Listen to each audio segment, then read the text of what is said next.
నమస్కారం, Jyotiba TV news కి స్వాగతం. హెడ్లైన్ చూద్దాం.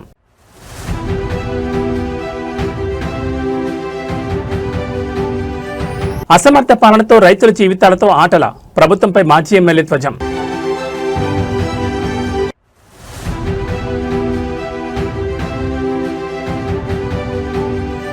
కూలీ కాదు శ్రామికులు, పవన్ కళ్యాణ్ నిర్ణయంపై స్పీకర్ ప్రశంసలు చాలు.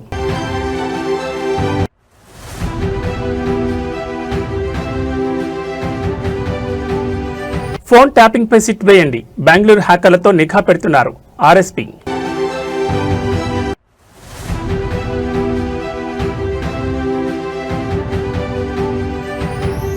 అమరావతిలో బసవతారకం క్యాన్సర్ ఆసుపత్రి పనులు ప్రారంభించిన నందమూరి బాలకృష్ణ.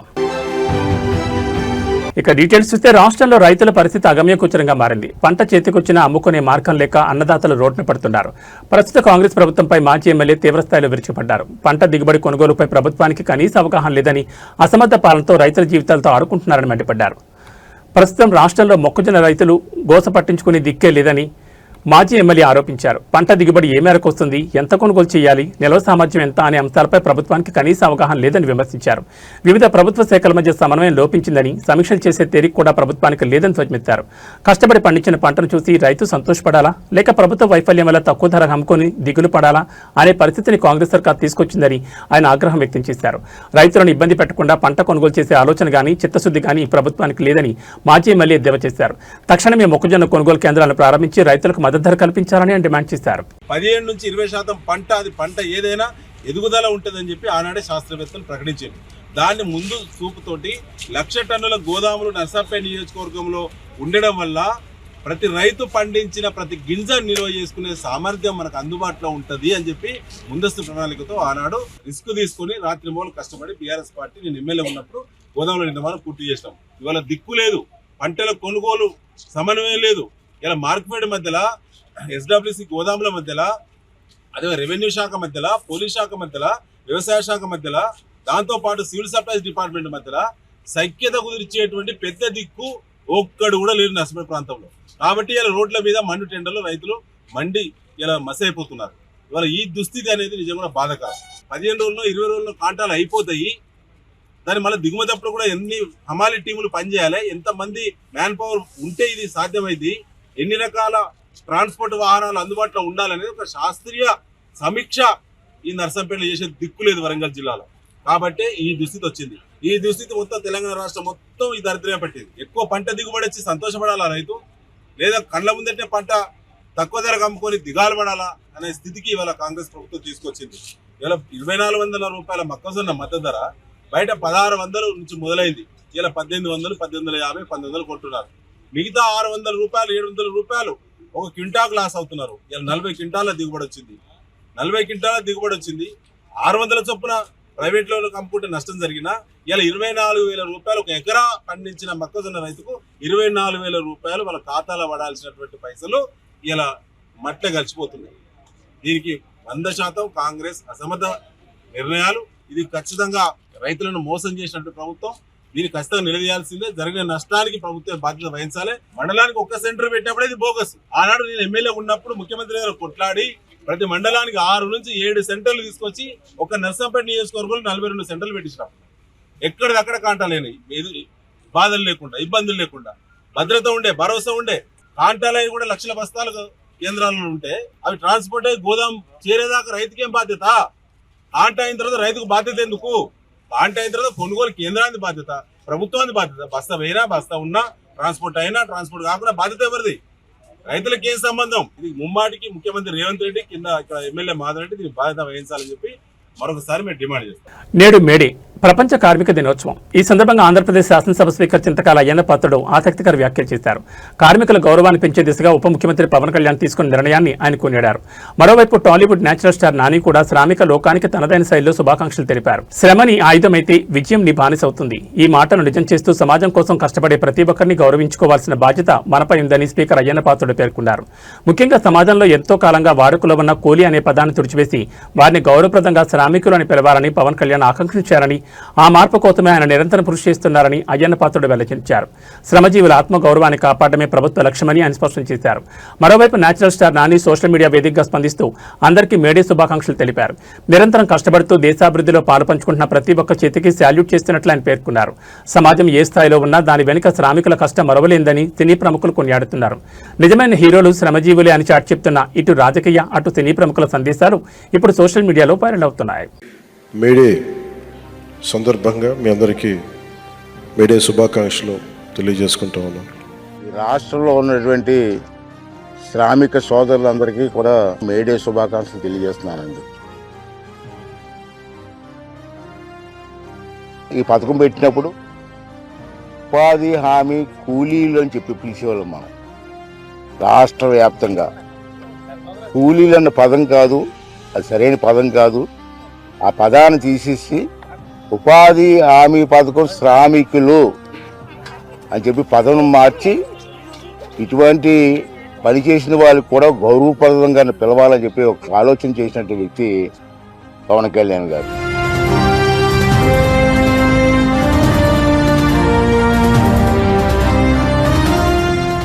అందరికీ మేడే శుభాకాంక్షలు. Whenever there is any workplace accidents happening, he also made sure that initially it was 50,000 that they're given, but now he has increased it to 4 to 6 lakhs. I think that's a great initiative by our Pawan Kalyan Garu. నేను రాజకీయాల్లోకి వచ్చి చాలా సంవత్సరాలు అయింది. అప్పటి నుంచి నేను చాలామంది నాయకులతో చూశాను, వాళ్ళ పనితీరు చూశాను. నేను చూసిన దాంట్లో చూస్తే కంపేర్ చేస్తే రాష్ట్రంలో చాలామంది నాయకులు ఉంటారు, నేను కాదన్నా. కానీ తపన ఉన్న నాయకులు కొంతమందే ఉంటారు. అటువంటి వారిలో పవన్ కళ్యాణ్ గారు ఒకరని చెప్పి నా తాలూకు భావన. ఇంకేంటంటే అతను చేస్తున్న కార్యక్రమాలు ఒక తపనతో చేస్తున్నారు. ఏదో ఒకటి చెయ్యాలన్న తపన అతనిలో కనపడుతుంది.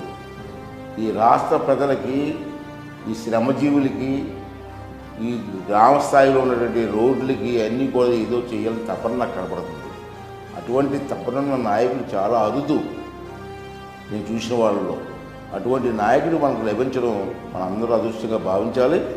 అతను చేస్తున్న ప్రతి కార్యక్రమాన్ని కూడా మనసు పెట్టి ఆలోచించి రాష్ట్రాన్ని అభివృద్ధి చేయడంలో మన తాలూకు సహకారం అతనికి అందించాలని చెప్పి నేను మనస్ఫూర్తిగా కోరుకుంటూ, ఈ అందరి తాలూకు ఆశీర్వాదం పవన్ కళ్యాణ్ గారికి ఇచ్చి ఇటువంటి కార్యక్రమాలు మరిన్ని కార్యక్రమాలు తీసుకొచ్చి ఈ రాష్ట్ర అభివృద్ధిలో అతను భాగస్వామి అవ్వాలని చెప్పి మనస్ఫూర్తిగా భగవంతుని కోరుకున్నారండి.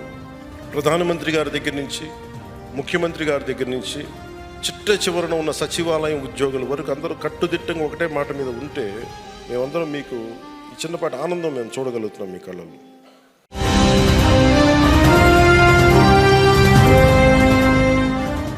ఆంధ్రప్రదేశ్ రాజకీయాల్లో మహిళా సాధికారత ప్రజారోగ్యంపై ముఖ్యమంత్రి చంద్రబాబు నాయుడు మరోసారి తన స్పష్టమైన విజన్ చాటుకున్నారు.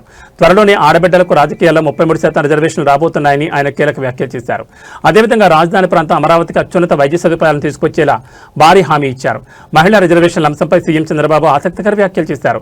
గతంలో విపక్షాలు మహిళా రిజర్వేషన్లు అడ్డుకున్నాయని, కానీ త్వరలోనే చట్టసభల్లో ఆడబిడ్డలకు 33% కోట అమలు కాబోతుందని ఆయన ధీమా వ్యక్తం చేశారు. మహిళా శక్తికి ప్రాధాన్యత ఇచ్చినప్పుడే సమాజం అభివృద్ధి చెందుతుందని ఆయన పునరుద్ఘాటించారు. కేవలం రాజకీయాలే కాకుండా సామాన్యుల ఆరోగ్యానికి భరోసా కల్పించడమే తమ ప్రభుత్వ ప్రాధాన్యత అని ముఖ్యమంత్రి స్పష్టం చేశారు. ప్రతి ఒక్కరికి మెరుగైన వైద్యం అందించాలనే లక్ష్యంతో అమరావతిలో ఈఎస్ఐ ఆసుపత్రిని ఏర్పాటు చేయబోతున్నట్లు ప్రకటించారు. కార్మికులకు, పేదలకు చేరువలు, అత్యాధునిక వైద్య సేవలు అందుబాటులోకి తేవడమే తమ ఆలోచన అని చంద్రబాబు వివరించారు. రాజధానిలో ఈఎస్ఐ ఆసుపత్రి ఏర్పాటు మరియు మహిళా రిజర్వేషన్లపై సీఎం చేసిన వ్యాఖ్యలు ఇప్పుడు ఏపీ రాజకీయాల్లో చర్చనీయాంశంగా మారాయి. అమరావతిలో కూడా ఈఎస్ఐ హాస్పిటల్ పెట్టి ముందుకు తీసుకుపోవడానికి ఆలోచిస్తున్నాం. నా ఆలోచన ఒకటి, సమాజంలో ఆరోగ్యం ఉండాలి, అందరికీ మీ ఆదాయాన్ని పెంచాలి, జీవన ప్రమాణాలు పెంచాలి, ఇంకో పక్కరు అందరూ ఆనందంగా ఉండాలి. నేను దీనికోసం ఒక వినూత్నమైన ఆలోచన చేస్తూ వస్తున్నాం. ఈరోజు మీరు చూసే సంక్షేమ కార్యక్రమాలు 1-2 కాదు. తల్లికి వందనం, అన్నదాత సుఖీభవ, స్త్రీ శక్తి. మా ఆడబిడ్డలు, మగవాళ్ళు ఎంతమంది ఉన్నారో మీటింగ్లో మా ఆడబిడ్డలు అంతమంది ఉన్నారు. ఇది శుభ పరిణామం. ఇది ఒక పెద్ద మార్పు. రేపు రాబోయే రోజుల్లో కేంద్ర ప్రభుత్వం 33% రాజకీయాల్లో చట్టసభల్లో రిజర్వేషన్లు పెట్టబోతారు. మొన్నైతే అపోజ్ చేశారు కానీ తప్పకుండా సాధిస్తాం. మా ఆడబిడ్డలు 33% చట్టసభల్లో ఉంటే ఆ చట్టసభలకే శోభ వస్తుందని చెప్పి కూడా నేను మీకు తెలియజేస్తున్నా. అన్ని రంగాల్లో మహిళలు రాణించాలి. అందుకే మీరు ఒకసారి చూస్తే డాక్రా సంఘాలు నేనే పెట్టిన తర్వాత దాన్ని అభివృద్ధి చేశాం. ఈరోజు దగ్గర 28,000 కోట్ల రూపాయలు కార్పస్ డబ్బులుంది, సేవింగ్ ఉంది. దగ్గర 50,000 కోట్ల రూపాయలు అప్పు తీసుకుంటే తిరిగి పెద్ద ఇండస్ట్రీస్ ఇక్కడ ఉన్నారు కానీ వీళ్ళన్నా ఒక రోజు లేట్ చేస్తారు కానీ మా ఆడబిడ్డలు మాత్రం చెప్పిన సమయానికి రీపే చేస్తున్నారు. నాన్ రీపేమెంట్ చూస్తే 0.2%.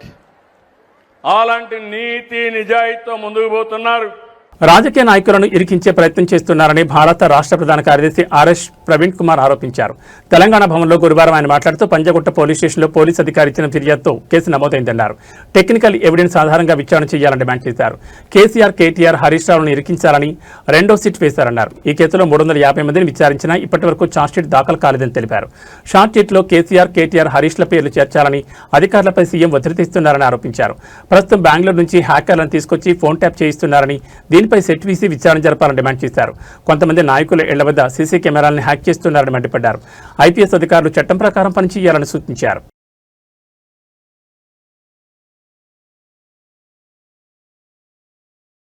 ఈ రోజు ప్రపంచ కార్మిక దినోత్సవం. చెమట చుక్కను పెట్టుబడిగా పెట్టి ప్రపంచ గమనాన్ని నడిపిస్తున్న శ్రామిక శక్తికి బంధనం చేసే రోజు. మేడే సందర్భంగా ఆంధ్రప్రదేశ్ రాష్ట్ర మంత్రి అచ్చెన్నాయుడు కార్మికులకు, కర్షకులకు ఘనంగా శుభాకాంక్షలు తెలిపారు. దేశ ఆర్థిక వ్యవస్థకు వెన్నెముక కార్మికులేనని ఆయన ఈ సందర్భంగా కొనియాడారు. అమరావతిలో జరిగిన మేడే వేడుకల్లో పాల్గొన్న మంత్రి అచ్చెన్నాయుడు కార్మిక లోకానికి సంఘీభావం ప్రకటించారు. ఏ దేశ అభివృద్ధి అయినా అక్కడి కార్మికులు, కర్షకుల కష్టం మీదనే ఆధారపడి ఉంటుందని ఆయన స్పష్టం చేశారు. సమాజంలో ప్రతి ఇటుకు వెనుక, ప్రతి అభివృద్ధి వెనుక కార్మికుల శ్రమ దాగి ఉందన్నారు. కార్మికుల సంక్షేమానికి ప్రభుత్వం కట్టుబడి ఉందని, వారి హక్కుల పరిరక్షణలో రాజీ పడే ప్రసక్తే లేదని మంత్రి పేర్కొన్నారు. దేశం ఆర్థికంగా బలోపేతం కావాలంటే శ్రామిక శక్తికి సరైన గుర్తింపు, గౌరవం దక్కాలని ఆయన ఆకాంక్షించారు. ఈ కార్యక్రమంలో పలువురు కార్మిక సంఘాల నాయకులు మరియు ప్రభుత్వ ప్రతినిధులు పాల్గొన్నారు.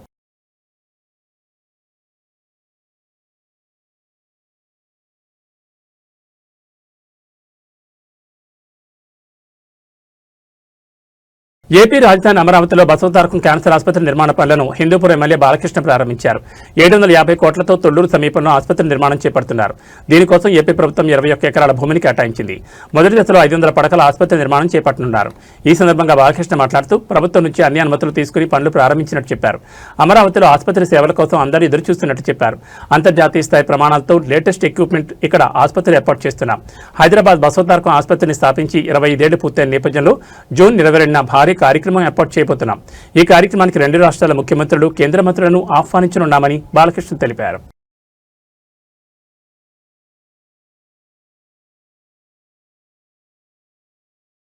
తెలంగాణ రాష్ట్ర పోలీస్ శాఖకు కొత్త సారథొచ్చారు. రాష్ట్ర నూతన డైరెక్టర్ జనరల్ ఆఫ్ పోలీస్గా సీనియర్ ఐపీఎస్ అధికారి సివి ఆనంద్ ఈ రోజు బాధ్యతలు స్వీకరించారు. శాంతి భద్రతల పరీక్షలో తనదైన ముద్ర వేసిన ఆయన ఇప్పుడు రాష్ట్ర పోలీస్ బాస్ హోదాలో బాధ్యతలు చేపట్టడం ప్రాధాన్యం సంతరించుకుంది. తెలంగాణ డీజీపీగా సిపి ఆనంద్ బాధ్యతల స్వీకారం అత్యంత అధికారికంగా జరిగింది. డీజీపీ కార్యాలయంలో ఆయన బాధ్యతలు చేపట్టిన వెంటనే ఉన్నత స్థాయి పోలీస్ అధికారులు ఆయనకు శుభాకాంక్షలు తెలిపారు. గతంలో హైదరాబాద్ పోలీస్ కమిషనర్గా, ఏసీబీ డైరెక్టర్గా కీలక బాధ్యతలు నిర్వహించిన సివి ఆనంద్కు క్షేత్రస్థాయిలో మంచి పట్టుంది. రాష్ట్రంలో నేర నియంత్రణ, మహిళా భద్రత మరియు సైబర్ క్రైమ్ అరికట్టడంలో ఆయన అనుభవం పోలీసు రంగానికి మరింత బలాన్ని ఇస్తుందని విశ్లేషకులు భావిస్తున్నారు. బాధ్యతలు స్వీకరించిన అనంతరం ఆయన మీడియాతో మాట్లాడుతూ ఫ్రెండ్లీ పోలీసింగ్తో పాటు చట్ట ఉల్లంఘనలకు పాల్పడే వారిపై ఉక్కుపాదం మోపుతామని స్పష్టం చేశారు.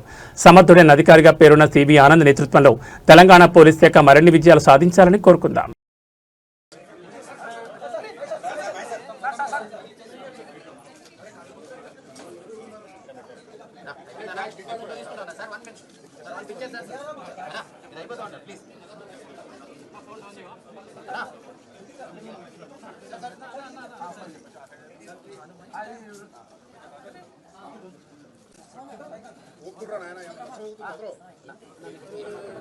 ఓ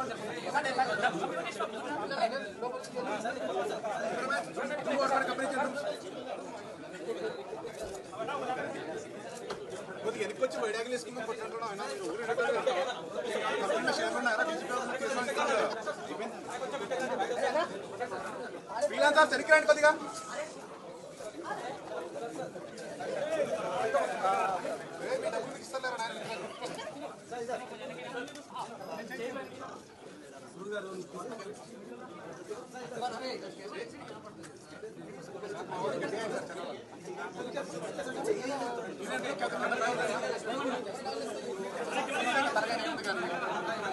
గుంటూరు ప్రభుత్వ సామాన్య ఆసుపత్రి రణరంగంగా మారింది. అత్యవసర విభాగం వద్ద పోలీసులు, వైసీపీ ఎమ్మెల్సీ లేళ్ల అప్పిరెడ్డి మధ్య తీవ్ర వాగ్వాదం చోటు చేసుకుంది. ఆసుపత్రికి వచ్చిన ఎమ్మెల్సీని పోలీసులు లోపలికి వెళ్లకుండా అడ్డుకోవడంతో అక్కడ ఉద్రిక్త పరిస్థితి నెలకొంది. గుంటూరు జీజీహెచ్ ఎమర్జెన్సీ వార్డు వద్ద పోలీసుల తీరుపై తీవ్ర విమర్శలు వ్యక్తమవుతున్నాయి. అత్యవసర విభాగంలో చికిత్స పొందుతున్న ఓ రోగిని పరామర్శించేందుకు వచ్చిన ఎమ్మెల్సీ లేళ్ల అప్పిరెడ్డిని పోలీసులు మధ్యలో నిలిపివేశారు. ఎమ్మెల్సీ అని చెప్పినా వినకుండా ఎమర్జెన్సీ వార్డు డోర్ మూసివేసి పోలీసులు అత్యుత్సాహం ప్రదర్శించారని ఆరోపణలు వస్తున్నాయి. తాను కేవలం రోగిని చూడడానికి మాత్రమే వచ్చారని ఎమ్మెల్సీ స్పష్టం చేసినా పోలీసులు అనుమతించకపోవడంతో పరిస్థితి ఉద్రిక్తంగా మారింది. అసలు ప్రభుత్వ ఆసుపత్రి గేట్లు ప్రజాప్రతినిధులకు ఎలా మూసివేస్తారని, సామాన్య ప్రజల పరిస్థితి ఏంటని ఎమ్మెల్సీ అనుచరులు ఆగ్రహం వ్యక్తం చేశారు. పోలీసుల తీరును నిరసిస్తూ ఎమ్మెల్సీ అప్పిరెడ్డి అక్కడే నిలదీయడంతో ఆసుపత్రి ప్రాంగణంలో కాసేపు గందరగోళం ఏర్పడింది.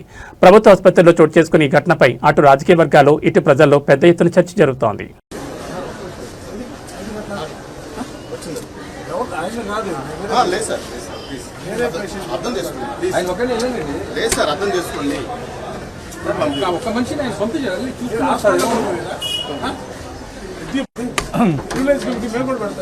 పెట్టుకోండి హాస్పిటల్కి ఎందుకు ఆయన ఎక్కడ మీరు కాబట్టండి హాస్పిటల్కి ఎందుకు పేషెంట్ చుట్టారు వేరే పేషెంట్ మీరు చెప్తారు మీకేం రేటు మీకేం అక్కడ కాదని చెప్పారు. నువ్వు అట్లా చెప్తావు అర్థం చేసుకోండి సార్ చెప్పేది అర్థం ఎందుకు నేను అతను కాదు వేరే పేషెంట్ చుట్టానికి వచ్చాను. మీరు కావాలి చెప్పండి. నూరు తీసా పేషెంట్ ఉంది, మా ఇంకో పేషెంట్ నూరు తీసా పేరు మా పిన్ని పిల్లండి కావాలి. సర్జరీ ఆల్రెడీ జరిగింది. ఆల్రెడీ నేను అవకాశం వచ్చా యాక్చువల్గా చూపించమంటారా ఏంటి? అతను వేరే చోట పెట్టుకోండి. మీరు పెట్టుకోండి హాస్పిటల్కి అంటే హాస్పిటల్ మీ ఎట్లా మీరు గెట్ చెప్తున్నారు నాకు అర్థం కాదు. గవర్నమెంట్ హాస్పిటల్ మీ హ్యాండ్ ఓవర్ ఉంటుంది. తొమ్మిది ఎందుకు చేస్తున్నా అలా బాగా మీరు అడిగే ప్రశ్న ఏంటంటే హాస్పిటల్ మీ హ్యాండ్ ఓవర్ ఉంటుందా? మీ హ్యాండ్ ఓవర్ ఉండకపోతే మీరు ఆయన పేషెంట్ మీరు వేరే చోట పెట్టుకోవాలా? పెట్టుకోవాలి. హాస్పిటల్ మీ హ్యాండ్ ఓవర్ ఉంటుందా? గవర్నమెంట్ హాస్పిటల్ మీ హ్యాండ్ ఓవర్ గవర్నమెంట్ మీ హ్యాండ్ ఓవర్ లేదు. మీరు పంపించాలి పేషెంట్ మీరు మీరు ఎట్లా ముస్తారు? బాగా gate government hospital main gate మీరు మూసేస్తారా? చెప్పండి. పబ్లిక్ కదా, ఆ పబ్లిక్ లోన పోనీరా? హాస్పిటల్ లోన పోనీరా? ఈ పేషెంట్ ఎవరో కనుక్కోమని చెప్పారు. మా పేషెంట్ మీకు చెప్పాల్సిన అవసరం ఎమ్మెల్సీ మీరు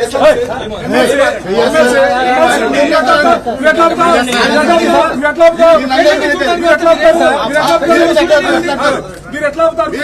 మా మీద కాదు మీరు గేట్ మా మీద చేస్తారండి. మీరే చేయట్లా, మీరే చేస్తున్నారు. ఎవరో లోనకి వెళ్ళాలని అడుగుతున్నాం. మేము రిక్వెస్ట్ చేస్తున్నాం. పేషెంట్ ఎవరు లేరండి సార్? లేరండి మీరు చెప్పిన పేషెంట్ ఎవరు చూడండి చూపిస్తాను లేరని చెప్పారు. నిన్నే మాట్లాడి పేషెంట్ చూడటానికి వచ్చామని చెప్పారు. పేషెంట్ చూడటానికి వచ్చామని చెప్పారు. గవర్నమెంట్ హాస్పిటల్లో మీరు గేటు మూసేస్తారా? అది కాదండి, ఆయన ఒకరు పెట్టుకోదలుచుకుంటే మీరు వైరస్ పెట్టుకోలేదు. ఎట్లా నాకు అర్థం కాదు. ఇది ఎట్లా నాకు అర్థం కాల. వేరే గేటు మూసేసి హాస్పిటల్లో పోనీ రావండి పేషెంట్ ని. మీరు పేషెంట్లు ఎవరికి చూడడానికి పోనీ హాస్పిటల్కి 5 నిమిషాలు కాదు సార్, 10 నిమిషాల తర్వాత వస్తాం. ఇబ్బందిలే. అసలు మీరు గేటు మూసేయడం నేను క్లారిటీ చెప్తున్నా. నేను ఆయన దగ్గరికి పోను, ఆయన చూడను. నేను వేరే పేషెంట్ చూడటానికి వచ్చా. మీరు ఆయన ఎక్కడున్నాడో ఆ పక్కకుండా వేరే సైడ్ నుంచి పోతా. నాకు అర్థం కాల. గేట్ వేయడం ఏంటి? నాకు అర్థం కాల. గవర్నమెంట్ హాస్పిటల్ గేట్ వేయడం ఏంటి? గేట్ మీరు ఏం చేశారు? గేట్ అయ్యేది లేదా దౌరా వేసేయండి, సూపర్కి వెళ్ళిపోతాం. మేము మీ క్లారిటీ చెప్తున్నా. మేము ఆయన దగ్గరికి పోను, నేను ఆయన కలవను. నేను వేరే పేషెంట్ చూడడానికి వచ్చా. ఆయన దగ్గర పోకుండా మీరు ఆయన ఎక్కడ పెట్టారు? ఆడ తిరుపతి ఆపు అక్కడ ఎవరు తిన్నారు?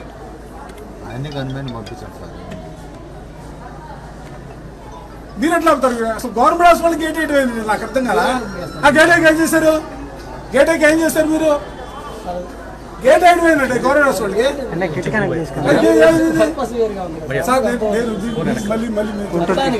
మళ్ళీ మీకు చెప్తున్నా. మీరు అనుకున్న వ్యక్తిని కలవను.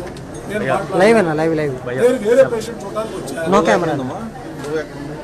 మీరు అక్కడ ఆయన ఎక్కడున్నాడో ఆ పక్కన నేను పోను అని చెప్తున్నాగా. వేరే పేషెంట్ చూడడానికి వచ్చాను చెప్తున్నాగా. లైవ్ అన్నా కరెక్ట్ అయిందా? నేను చూడాలని చెప్తున్నాగా. ఆయన దగ్గర ఫోన్ మీకెందుకు చెప్పాలి సార్? నాకు అర్థం కదా. నేను ఎందుకు చెప్పాలి? చూడనా? నేను ఎమ్మెల్సీని నేను చూడడానికి వచ్చా, పేషెంట్ చూడడానికి వచ్చా. మీకేం తెలుస్తుంది పేరు చెప్పండి. అంటే గవర్నమెంట్ హాస్పిటల్లో ఎవరు కలవాలని అసలు నేను ఆయన చూడడానికి రాలా. నేను క్లారిటీ చెప్తున్నా.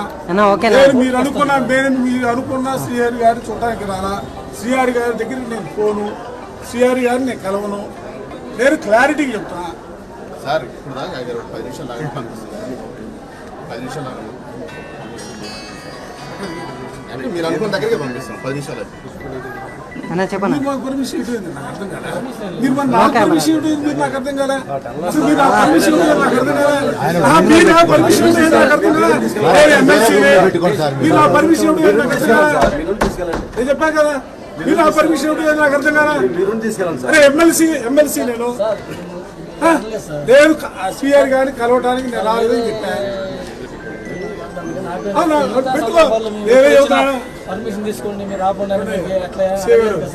మీరేం చేయాలా? మీరు ఆయన తీసుకెళ్ళి ఒక పక్కన కూర్చోబెట్టుకోండి, మాకు అభ్యంతరం. ఆయన ఎవరిని కలిగిన పాటు మాకు అభ్యంతరం. కానీ మమ్మల్ని ఆపుతారేంటి నాకు అర్థం కాలే. మమ్మల్ని ఆపుతారేంటి మీరు అర్థం? అసలు గవర్నమెంట్ హాస్పిటల్ గేట్ వేయడం ఏంటండి బాబు? అసలు ఈ ప్రపంచంలో పేషెంట్ ముందు పోరు రావడానికి గేట్ వేసి చచ్చిపోతాడు.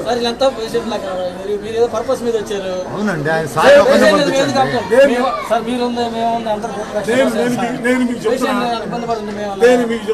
మేము ఆయన కలవనని చెప్పినంత కూడా మీరు ఎందుకు ఆపుతున్నారు? అర్థం కాలే. మీరు ఎందుకు ఆపుతారు? మీరు ఆయన కావాలంటే ఎక్కడో పెట్టుకోండి, మేము వద్దట్లేదు కదా. కనెక్ట్ అవుతుందో పోతుందా నాకేది? ఫస్ట్ టైం ఇది కరెక్ట్ సిస్టమ్ కాదు ఇది. ఎమ్మెల్సీలు వస్తే కూడా మీరు ఇక్కడ గేట్ అసలు గవర్నమెంట్ హాస్పిటల్ గేట్ అయితే వస్తారంట బాబు. ఇదే ప్రపంచంలో ఎక్కడ చూడాలి గేట్ అయితే వస్తారు. గేట్ ఎట్లా వస్తారు మీరు? ఏంటి నాకు అర్థం కాలే. ఏంటి అన్న మెయిన్ గేట్ అయితే వేస్తున్నారు, ఈ గేట్ ఎట్లా వస్తారు? పేషెంట్ చూడడానికి పోరా? మీరు ఎక్కడ పెట్టుకోండి ఆయన. మేము వద్దట్లేదుగా. నేను కనెక్ట్ చేసానన్నా, అది కరెక్ట్ కేబుల్ కదిలితే పోతాను. అర్హులకు అందాల్సిన ఇందిరమ్మ ఇళ్లు అనర్హుల పాలవుతున్నాయా? నిరుపేదలకు సొంతంటికాలు నెరవేర్చడమే లక్ష్యమని ప్రభుత్వం చెబుతున్న క్షేత్రస్థాయిలో పరిస్థితి మాత్రం వేరేలా ఉంది. ఖమ్మం జిల్లా పాలేరు నియోజకవర్గంలో నిర్వహించిన సభలో స్వయంగా మంత్రి పొంగులేటి శ్రీనివాసరెడ్డి ముందే ఇందిరమ్మ ఇండ్ల పంపిణీలో జరిగిన అవకతవకలు బయటపడడం ఇప్పుడు తీవ్ర చర్చనీయాంశంగా మారింది. పాలేరులో నిర్వహించిన ఇందిరమ్మ ఇండ్ల పంపిణీ సభలో ఆసక్తికర ఘటన చోటు చేసుకుంది. లబ్ధిదారుల ఎంపికపై ఆరా తీస్తున్న క్రమంలో ఒక మహిళ తన వివరాలను వెల్లడించడంతో సభలో ఉన్న వారంతా ఒక్కసారిగా అవాక్కయ్యారు. తన కొడుకు లండన్లో సాఫ్ట్వేర్ ఉద్యోగం చేస్తున్నాడని, కూతురు విద్యుత్ శాఖలో ప్రభుత్వ ఉద్యోగి అని సదరు మహిళ గర్వంగా చెప్పుకొచ్చింది. మంత్రి పొంగులేటి సాక్షిగా ఆమె చెప్పిన వివరాలు విని అక్కడున్న స్థానికులు ఒక్కసారిగా విస్మయానికి గురయ్యారు. ఒకవైపు నిరుపేదలు ఇళ్ల కోసం ఏళ్లుగా కళ్ళు కాయలు కచ్చలు ఎదురుచూస్తుంటే లండన్లో కొడుకు, ప్రభుత్వ ఉద్యోగంలో కూతురున్న వారికి ఇందిరమ్మ ఇళ్లు ఎలా కేటాయించారని ప్రతిపక్షాలు మరియు స్థానికులు మండిపడుతున్నారు. అధికారుల సర్వే ఎంత పారదర్శకంగా జరుగుతుందో ఈ ఘటన నిదర్శనమని విమర్శలు వెలువెత్తున్నాయి. అర్హత ఉన్న పేదలకు కాకుండా ఆర్థికంగా బలంగా ఉన్న వారికి ఇళ్లు కేటాయించడంపై సర్వత్రా విమర్శలు వినిపిస్తున్నాయి. దీనిపై ఉన్నతాధికారులు ఎలా స్పందిస్తారో చూడాలి. మరి మాకు ఇంతకు ముందు ఇల్లు లేదండి, పెంకుటిల్లు ఉండేది. మేము చాలా ఇబ్బందులు పడ్డాము. ఇప్పుడు ఇందిరమ్మ పథకం ఇల్లు వచ్చింది కాబట్టి మేము ఇల్లు కట్టుకోగలిగాము. మాకు కూడా ఒక ఇల్లు ఉంది అని చెప్పుకోవడానికి గర్వపడుతున్నాము. ఈ కాంగ్రెస్ ప్రభుత్వం వచ్చిన తర్వాత అన్ని మంచి మంచి పనులు జరిపిస్తున్నారు సీనన్న గారు. చాలా ధన్యవాదములండి సీనన్న గారికి. అంటే ఇంకా సెలవు. థ్యాంక్ యూ అబ్బా నీలమ్మ గారు. ఇక్కడ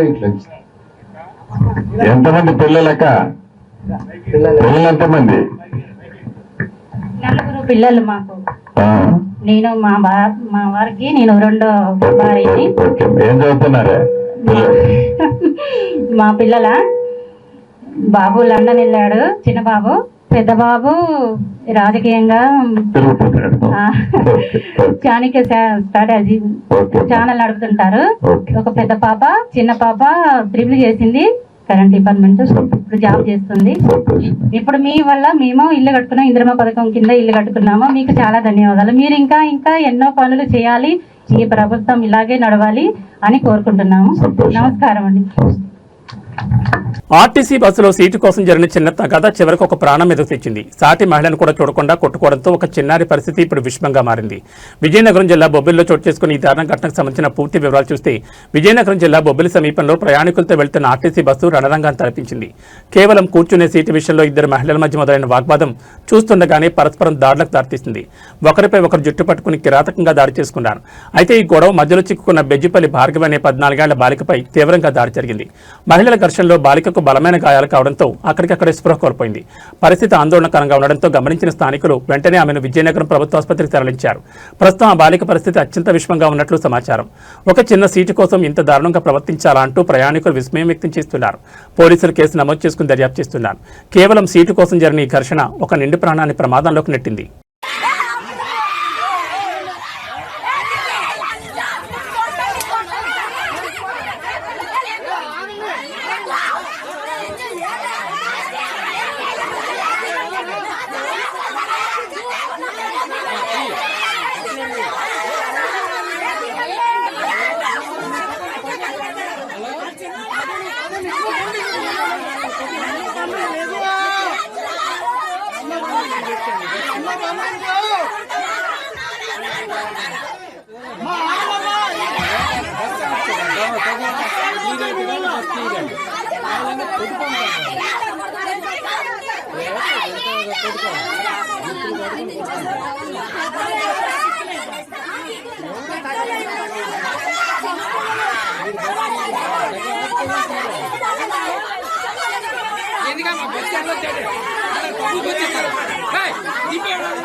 లంచం అడిగితే చట్టం శిక్షిస్తుందని తెలుసు, కానీ ఇక్కడ సామాన్య జనం అప్పటికప్పుడే తీర్పు ఇచ్చేశారు. ఆర్టీసీ బస్సులో టికెట్ లేదని పట్టుకున్న సిబ్బంది ఏకంగా 20,000 రూపాయలు లంచం డిమాండ్ చేయడంతో ప్రయాణికులు ఆగ్రహంతో ఊగిపోయారు. లంచం అడిగిన నోటికే చెప్పు దెబ్బలతో సమాధానం చెప్పారు. హైదరాబాద్ నుంచి నారాయణఖేడ్ వెళ్తున్న ఆర్టీసీ బస్సు ప్రయాణికులతో కిక్కిరిసిపోయింది. రాయకోట్ సమీపంలో టికెట్ స్క్వేర్ సిబ్బంది తనిఖీలు చేపట్టారు. ఈ క్రమంలో ఒక ప్రయాణికుడు టికెట్ లేకుండా ప్రయాణిస్తుందని గుర్తించారు. సాధారణంగా టికెట్ లేకపోతే నిబంధనల ప్రకారం 500 రూపాయలు జరిమానా విధించాలి. కానీ ఇక్కడే టికెట్ స్క్వేర్ తన అత్యుత్సాహాన్ని ప్రదర్శించింది. సదరు ప్రయాణికుడు బెదిరించి ఏకంగా 20,000 రూపాయలు లంచం ఇవ్వాలని డిమాండ్ చేశారు. టికెట్ లేని సామాన్యుడిపై అంత భారీ మొత్తంలో వసూలు దిగడంతో తోటి ప్రయాణికులు ఒక్కసారిగా తిరగబడ్డారు. 500 జరిమానా పోయి 20,000 లంచం ఏంటని ప్రశ్నిస్తూ లంచం అడిగిన సిబ్బందిపై చెప్పులతో విరుచుకుపడ్డారు. లంచం అడిగినందుకు సుమారు 20 సార్లు చెప్పు దెబ్బలతో దేశం చేశారు. ప్రస్తుతం ఈ ఘటనకు సంబంధించిన వీడియో సోషల్ మీడియాలో తెగ వైరల్ అవుతోంది. నిబంధనల పేరుతో సామాన్యులను పీడించే సిబ్బందికి ఈ ఘటన ఒక హెచ్చరికగా మారింది. దీనిపై ఆర్టీసీ ఉన్నతాధికారులు ఎలాంటి చర్యలు తీసుకుంటారో వేచి చూడాలి.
రూపాయల గురించి 20,000 అడుగుతారు.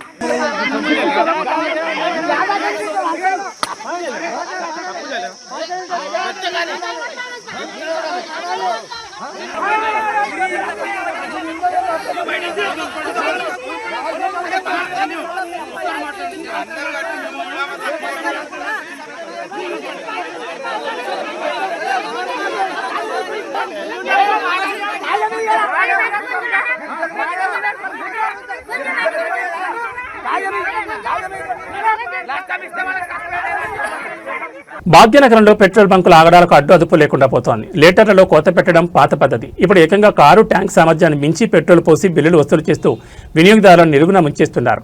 హయత్ నగర్లోని ఒక హెచ్పీ పెట్రోల్ బంక్లో వెలుచూసిన ఈ ఘరానా మొత్తం ఇప్పుడు హాట్ టాపిక్గా మారింది. హయత్ నగర్లోని హెచ్పీ పెట్రోల్ బంక్ వెళ్లిన ఓ వినియోగదారుడికి మైండ్ బ్లాక్ అయ్యే అనుభవం ఎదురైంది. తన కారు ట్యాంక్ పూర్తి సామర్థ్యం కేవలం 27 లీటర్లు మాత్రమే. కానీ బంకు సిబ్బంది మాత్రం ఏకంగా 32 లీటర్ల పెట్రోల్ పోసినట్లు రసీదు చేతులు పెట్టారు. ట్యాంక్ కెపాసిటీ కంటే 5 లీటర్లు అదనంగా ఎలా పడుతుందని సదరు వినియోగదారుడు ప్రశ్నించడంతో బంకు యాజమాన్యం నీళ్లు నమిలింది. సాంకేతికంగా సాధ్యం కాని రీతిలో 27 లీటర్ల ట్యాంకులో 32 లీటర్లు ఎలా నింపారని బాధ్యతను నిలదీయడంతో అక్కడ కాసేపు ఉద్రిక్తత నెలకొంది. రీడింగ్లో తారుమా చేసి భారీగా దోచుకుంటున్నారంటూ వినియోగదారులు ఆగ్రహం వ్యక్తం చేస్తున్నారు. అధికారుల తనిఖీ లేకపోవడంతోనే ఇలాంటి మోసాలు పెచ్చిమిరుతున్నాయని స్థానికులు ఆరోపిస్తున్నారు. తక్కువ పెట్రోల్ పోసి ఎక్కువ బిల్లులు వేస్తున్న ఇలాంటి బంకులపై పౌర సరఫరాల శాఖ అధికారులు కఠిన చర్యలు తీసుకోవాలని వాహనదారులు డిమాండ్ చేస్తున్నారు.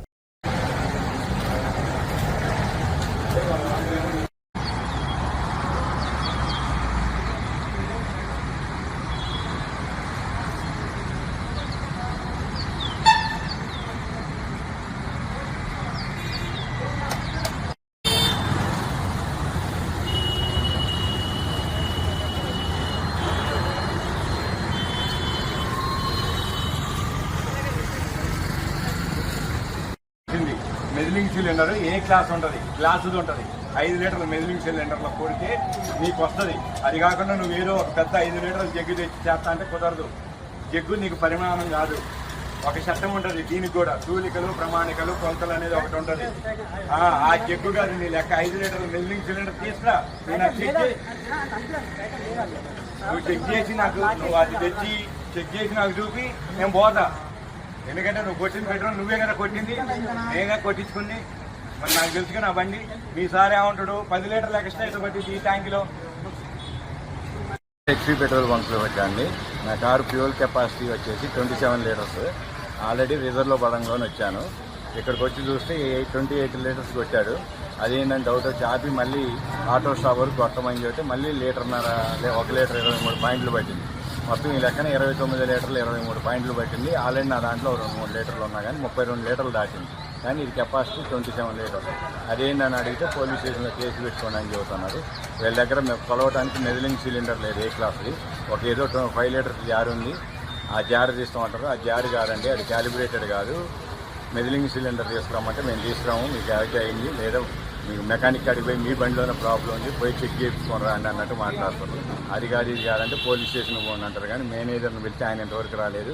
ఎండిఎం మా బంకులో ఏం జరగలేదు, మీరే అబద్ధం ఆడతారు, మీకు నచ్చిన కింద చేసుకోపోండి అని ఆయన చెప్పి ఫోన్ పెట్టేసింది. ఇది జరిగిందండి. ఈ బంక్ వచ్చేసి HP petrol bunk height Nagar Raghavendra hotel దగ్గర ఉంటుంది. Radio station opposite bunk. Tollywood లో మరో క్రేజీ మాస్ కాంబో ఫిక్స్ అయింది. బాలకృష్ణ హీరోగా కొట్టాల శివ దర్శకత్వంలో సినిమా రానున్నట్లు ఎన్నో రోజులుగా వార్తలు వస్తున్న విషయం తెలిసిందే. నేడు ఈ ప్రాజెక్ట్ అధికారికంగా ప్రకటించారు. కొరటాల శివ మార్క్ సామాజిక సందేశంతో పక్కా మాస్ యాక్షన్ ఎంటర్టైనర్ గా ఈ సినిమా ఉండబోతున్నట్టు తెలుస్తోంది. అధికారానికి ఉద్దేశం తోడైతే అది ఉద్యమంగా మారుతుంది అనే పవర్ఫుల్ కొటేషన్లో టీం దీనిపై అంచనాలు పెంచేసింది. దర్శకుడు కొరటాల శివ ఇప్పటికే స్క్రిప్ట్ వర్క్ పూర్తి చేశారని, త్వరలోనే రెగ్యులర్ షూటింగ్ ప్రారంభమవుతుందని టీం తెలిపింది. దీనికి సంబంధించిన మరిన్ని వివరాలు వెల్లడించనున్నారు. ప్రస్తుతం బాలకృష్ణ గోపీచంద్ మల్లేని దర్శకత్వంలో ఓ సినిమాలో నటిస్తున్నారు.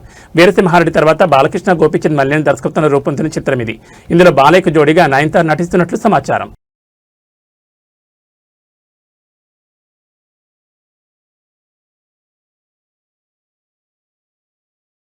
ఏవీ బులెటిన్ విశేషాలు. నమస్కారం.